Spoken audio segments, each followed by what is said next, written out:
We're going to go over the heater real quick. So this is the controller right here for the diesel heater.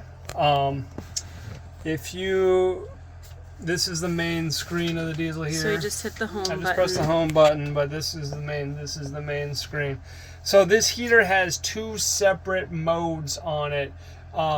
You can heat with a thermostat, so basically turning on and off based on the temperature on here, set point, or you can heat based on power of the heater. So right now, if you see numbers 1 through 10 on the outside of this means that the mode that it's in is percentage of power on the heater. If you click the little wrench button up here, it goes into the settings and you go to heating mode.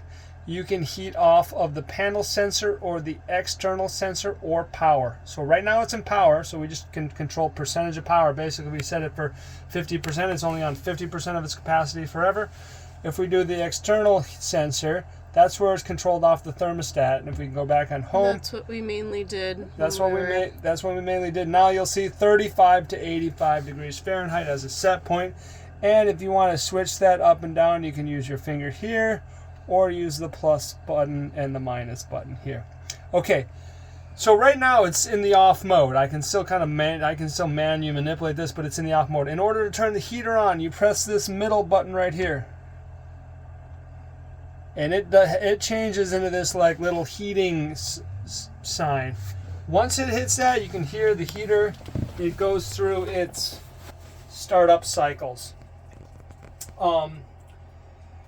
The heater, sometimes if we haven't used it for a long time, or if it can lose a little bit of prime. So sometimes it takes 1 or 2 tries to get started, but we've never had a problem with it starting.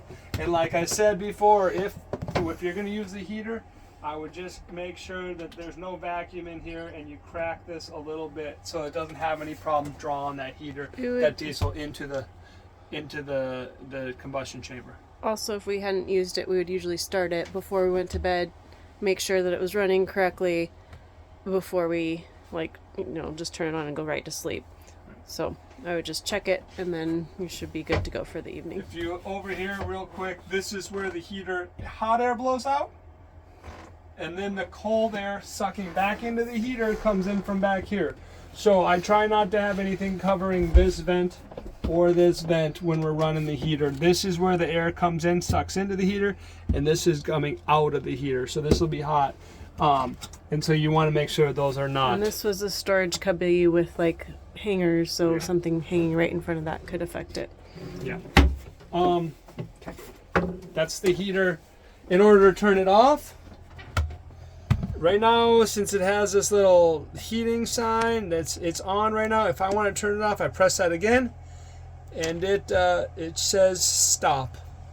It'll still go through some cool down, and it'll keep blowing air. It'll sound like it's still on, but as long as it said stop and it goes back to this like snowflake something, that means that it's not on. If it has that heating coffee, flame thing, that means it's on.